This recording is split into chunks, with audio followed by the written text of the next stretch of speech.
Okay, today we are going to tackle a very interesting topic, and I hope that the ideas I'm bringing will be of interest to you. But I feel very excited about it. We want to look at how to use ideal time effectively at work. Okay, when you are not engaged by your supervisor or your boss, what should you be doing with your time? That is what we want to look at. But I want to start with some few facts. Okay. The first shocking fact is that national service and internship are not jobs.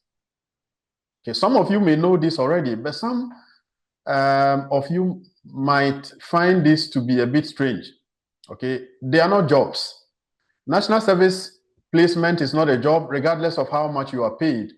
An internship is not a job, regardless of how much you are paid, right?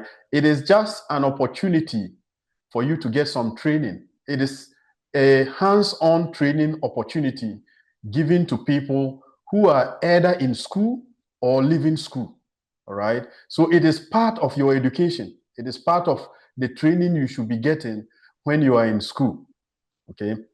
Now, the reason why this is important is that because it's not a job, you are not really there to work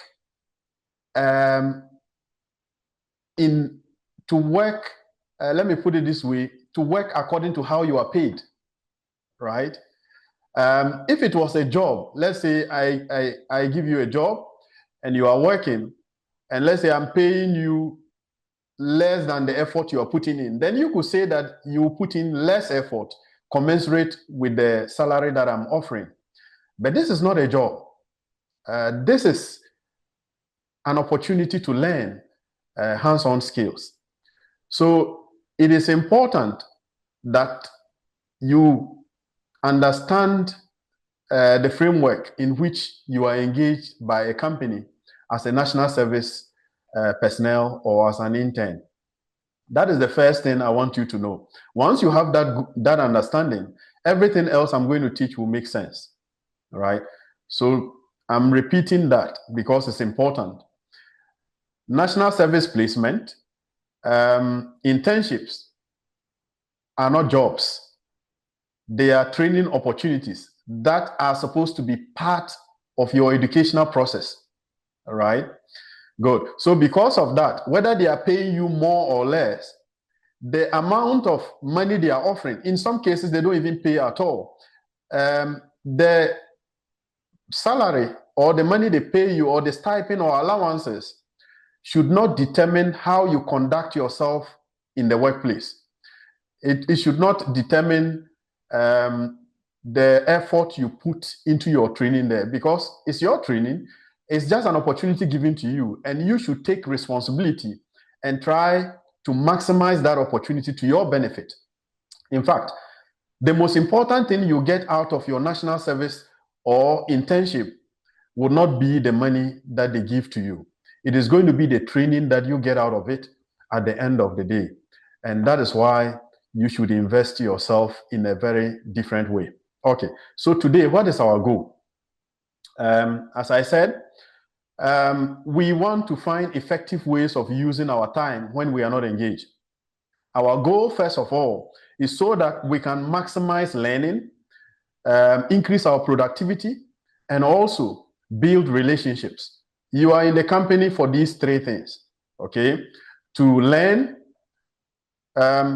contribute in a very special way as much as you can, and also to build very valuable relationships that will go beyond the time of your engagement. So you want to be able to use the ideal time to maximize this. Then number two, you want to stay professional throughout your stay in the company, okay? You should not be found at any point in time where people feel that, oh, you don't look like someone who is in the workplace. So you find a way to stay consistently professional. And that is one of the goals we want to achieve here. And then the third goal we want to achieve is to get most of the short time that you stay there. Most national service placements last for just a year. Sometimes you have an extension for a few more months. For an intern, sometimes you get a month or 2 months. Nowadays, getting 3 months is not so common, but that is the maximum you could get out of it. Now, if you have 3 months with a company, you want to make most of the time. If you have 1 year with a company to learn something, you want to be really good at it when you are leaving. Now, if they offer you a job, that is great. If they don't, you won't be bothered if you made good use of your time, because you'll be so skilled, you will not be afraid when you leave, because you know you are in a good position to be able to apply and get a job somewhere, right? Okay, so now what is the challenge? The first challenge is that as a national service personnel or intern, you are hardly engaged. Sometimes, I think you are engaged for about 30% of the time that you spend in the company.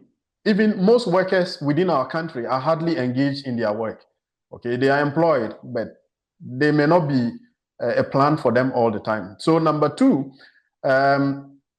sometimes you are engaged, but the company does not have a plan for you. Maybe they employed you because they have to fulfill a corporate social responsibility, or they picked you because they had a connection with someone who knows you, and because of that, they need to bring you in, or they just decided to pick some young people and give them exposure, but they don't have a laid down plan to train you. Some companies have very effective plans for NSS and interns, but many don't, right? So that is the second challenge. And then the third challenge is that some have a plan for you, but it's not really very helpful for your professional growth. Okay, the training and the plan that they have may not necessarily contribute to the kind of career path that you want to chart, but still it is an opportunity and it provides learning, and so you have to take it. So these are the three challenges we are navigating.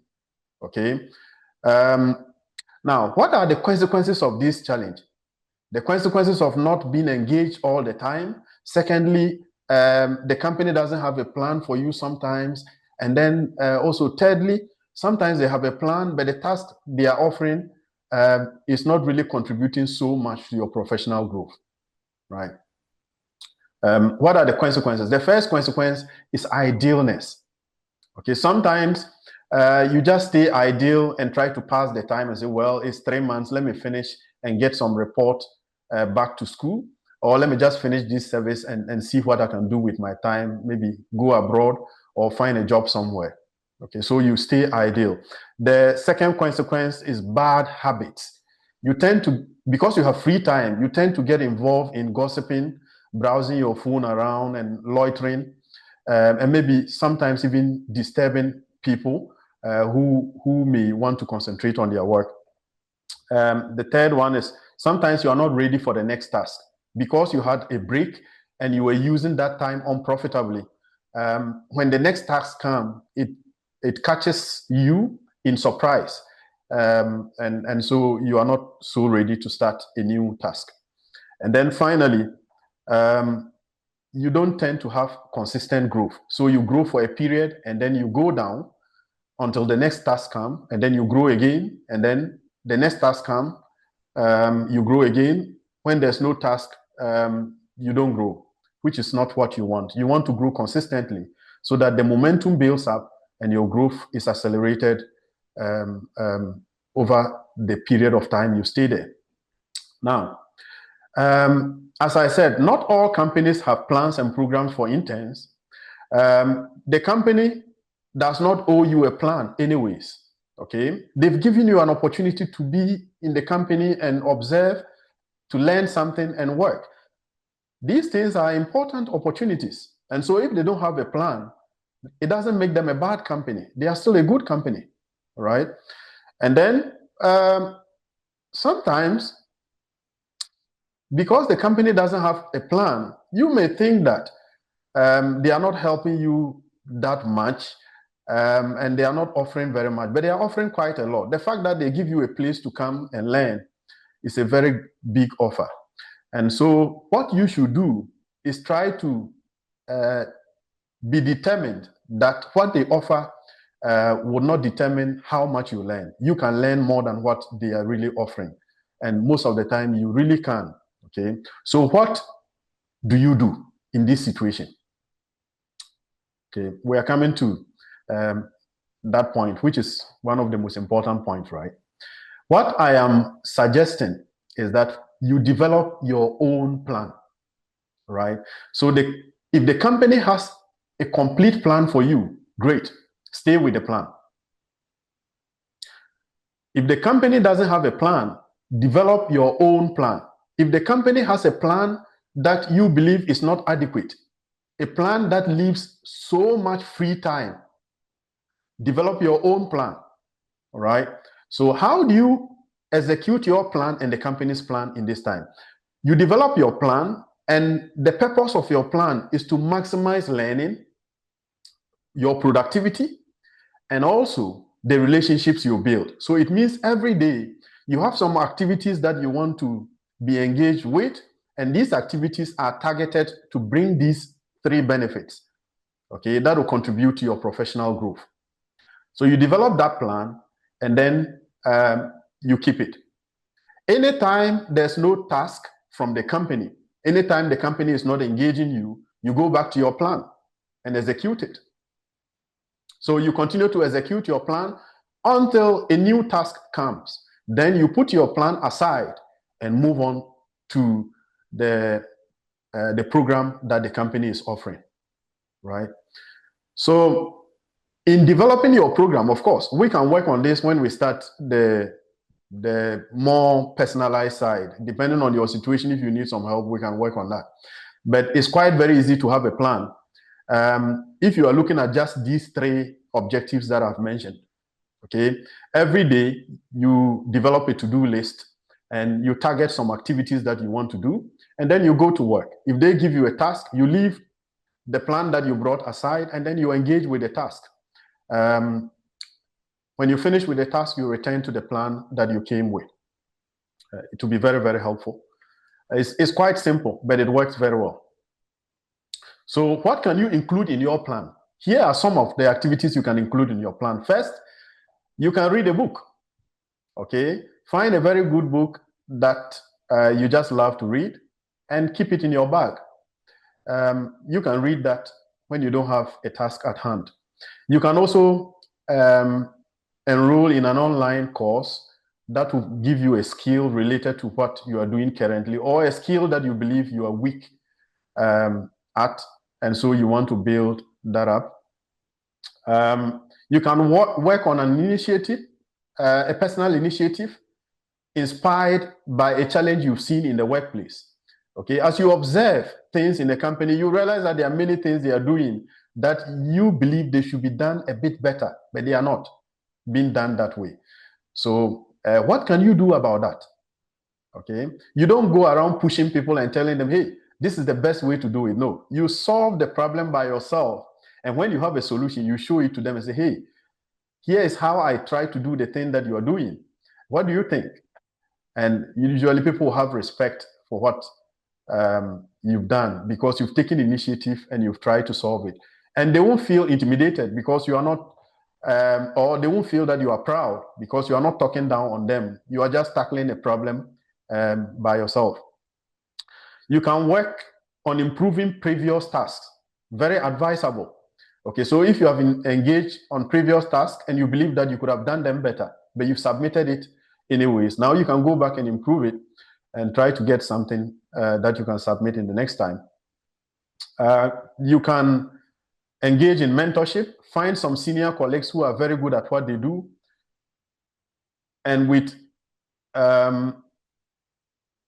permission from your supervisor, you can talk to them and try to learn from them. Sometimes you just meet them and ask questions and get very good feedback from them.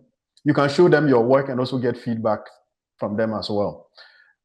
You can request for permission to join a team that is currently engaged. Talk to your supervisor about it. I've seen that team A is working on a project that I'm interested in. Would it be okay if I join them just to learn from them, even if there's no task involved? Then the final thing, which is also very advisable, is to actually ask your supervisor to give you a task. Okay? It's fine to ask. If you are not engaged and your supervisor is around and you see that he's doing a lot of work, you can just talk to him and ask him, Chief, what can I do for, what do you think I can do at this time? I don't have any work that I'm currently working on. Is there anything that you believe I could do that can help me in my learning or help to engage me?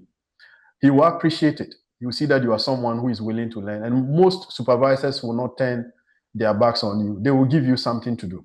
Okay? Now, what are the benefits of these things that I'm teaching today? Okay.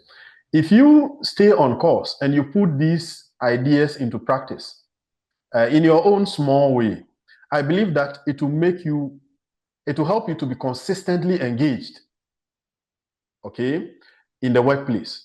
Whether the company is giving you a task or not, you will be seen working all the time. And these things you are doing, these tasks you are accomplishing all the time, will improve your skills.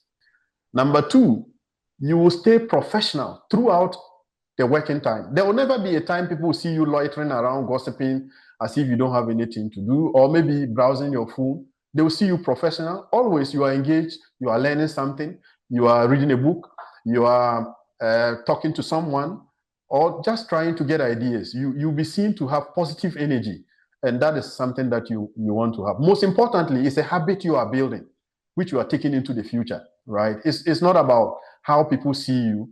It's about the skills and the habits that you are building into the future. It's a wealth of investment that you are putting into the future for yourself, which you want to invest in, right? And also, you will not feel frustrated. Whether you are engaged or not, you would always feel useful, and you will feel that the company is useful to you because you found a place where you can consistently learn regardless of what is going on around you. And I think finally, you enjoy your time in the company, right? Because you always feel that you've made good use of your time. And that feeling of frustration that you pay money for transportation to get to work, come back home and you ask yourself, what is the point? I didn't get anything out of my learning today, or I didn't get anything out of this internship today. I continue to pay money to go. Should I just stay home or should I just quit? You won't feel that way because you will have a task that you are engaged with all the time and you'll be learning all the time. At the end of every day, you would have seen that you've gained something from the work that you have done. I hope these ideas help. I'm open to listening to your questions, and I wish you the very best in applying them. Most importantly, I'll be around to help those who want to build their plans and probably advise you on some of the plans that you've already developed for yourself. Thank you very much.